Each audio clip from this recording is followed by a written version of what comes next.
부모가 잘해야 아이가 잘한다. 초등맘 TV. 안녕하세요. 옆집 아이 수학공부법의 도반장입니다. 안녕하세요. 진주쌤입니다. 네, 진주쌤 오랜만입니다. 네, 오랜만이에요. 네, 요즘 뭐 옆집 언니? 옆집 누나? 진주 언니? 진주 언니? 진주 언니. 아, 네.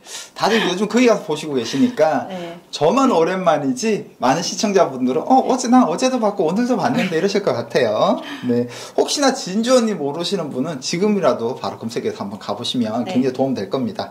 자, 오늘 옆집 아이 수학공부법은 이제 우리 학부모들 질문을 하나 드릴 건데요. 네.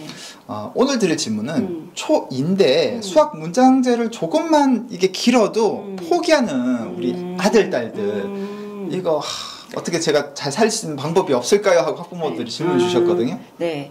문장제는 사실 저도 관심이 굉장히 많고 이야기를 여러 번 하고 있어요. 제 채널에서도 하고 있고 실제로 저는 이제 문장제 챌린지라고 해서 제가 개별적으로 또 운영하는 챌린지도 있거든요. 이제 그 이유가 우리 아이들이 특히 저학년 때 문장제만 잘 극복을 해도 그러니까 성적이라고 하기보다, 그러니까 수학적인 그런 실력이 확 늘어나는 걸, 확 뛰는 걸 어머니들이 실제로 체감하시기 되게 빠른 영역이거든요. 그래서 제가 좀 팁을 많이 알려드리고 싶어서 문장제에 좀 집중을 해서 영상도 촬영도 하고 이렇게 오늘 또 나와서 말씀을 드리는데, 가장 중요한 거는 우리 흔히들 이제 책을 많이 읽는 친구들이 수학도 잘 푼다 이런 말 도반장님도 들어보셨죠? 그렇죠. 그렇게 생각하세요? 저는 그렇게 생각합니다.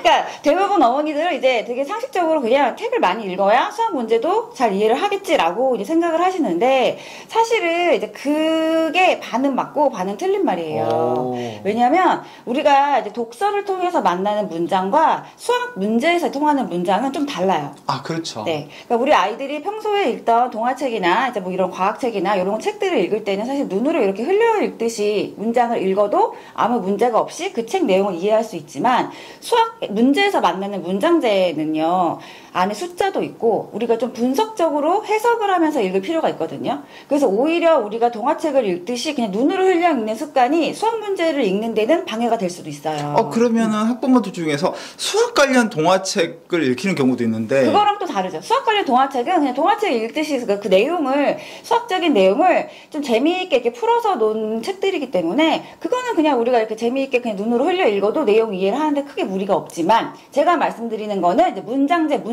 우리가 문제를 분석해서 수학 문제를 해결해서 답을 내야 되는 그 문제를 읽을 때는 문제에서 우리에게 요구하는 게 뭔지, 문제 안에 주어진 조건들이 뭔지, 이제 이런 것들을 분석하면서 읽는 습관이 좀 들어있어야 돼요. 그러면 이렇게 질문하실 것 같아요. 그러면 우리 집에 그 수학 관련 전집 있는 거, 문장제라든지 수학 공부하는데 가면 그 책 읽히는 게 도움이 안 되나요? 이렇게 질문하실 것 같아요. 문장제를 분석하는데 도움되라고 읽는 게 아니고요. 수학 동화는 우리 아이가 수학 동화의 목적은 이제 수학을 좀 더 친근하고 재미있게 접하기 위해서 전체적인 개념 이해를 좀 쉽게 돕기 위해서 이야기로 풀어놓은 것들이 수학 동화고요. 이제 그거랑은 조금 이야기가 다르죠. 우리가 수학 문장제 분석하는 건.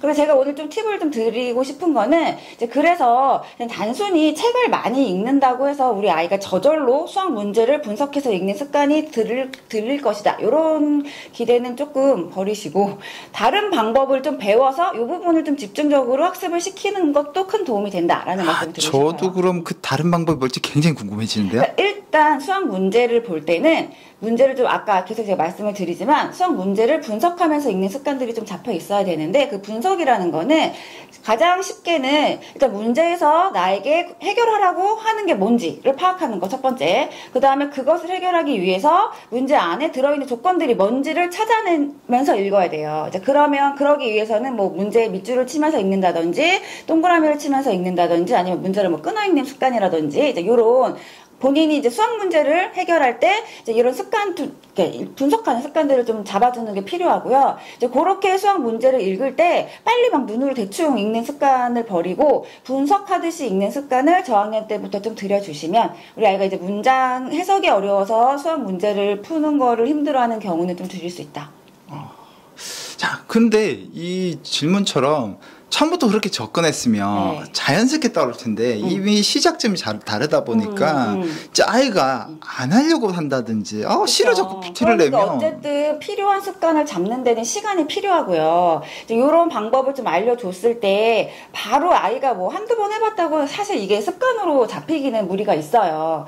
제가 이제 잠깐 앞에서 말씀드린 것처럼 뭐 챌린지를 운영한다 말씀을 드렸는데 그러니까 이런 걸 이제 혼자 만약에 내가 연습시키는 게 너무 힘들다 하면 이런 챌린지나 이런 것들에 도움을 받는 경우도 있고 아니면 집에서 어머니가 이런 챌린지에 굳이 참여하지 않더라도 집에서 이제 매일매일 한두 문제 정도는 문제 분석하는 연습을 했는지 좀 보고 그 다음에 네가 앞으로 수학 문제를 읽을 때는 자 이렇게 조건의 밑줄 뭐 동그라미 이런 것들이 표시되어 있는지 엄마가 확인할 거야. 라는 이제 이렇게 좀 한 어떤 그 아이가 습관이 좀 잡힐 때까지는 집중적으로 좀 봐주시는 노력도 좀 필요할 것 같고요. 네, 우리 초등반 카페 애청자분들은 오늘 이 영상을 보시고 우리 아이가 만약에 좀 못 따라가고 있다고 하면 평소 하던 대로 뭐 수학 문제를 한 단락씩 이렇게 푸는 게 아니라 정말 한 문제라도 가볍지만 꼼꼼하게 볼 수 있는. 근데 아무래도 수학을 싫어하는 친구들도 한 문제 정도는 뭐 이거는 다 해볼 수 있어라고 해서 다시 시작할 거예요. 네네. 그렇게 처음부터 다시 잡아가시면은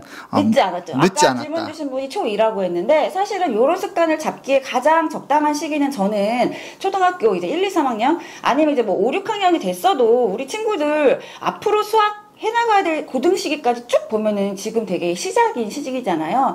그러니까 초등 6년 과정은 이렇게 좋은 습관을 잡는 시기에 딱 적당한 시기라고 생각을 하시면 지금 영상 보시는 순간 늦지 않았다.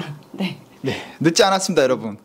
네, 옆집 아이 수학공부법과 네, 목동 진주 언니 채널 통해서 또 실력을 계속 다지시면 좋을 것 같습니다. 저희는 또 다음 영상에서 여러분의 궁금한 점 해결하도록 하겠습니다. 네, 고맙습니다. 감사합니다.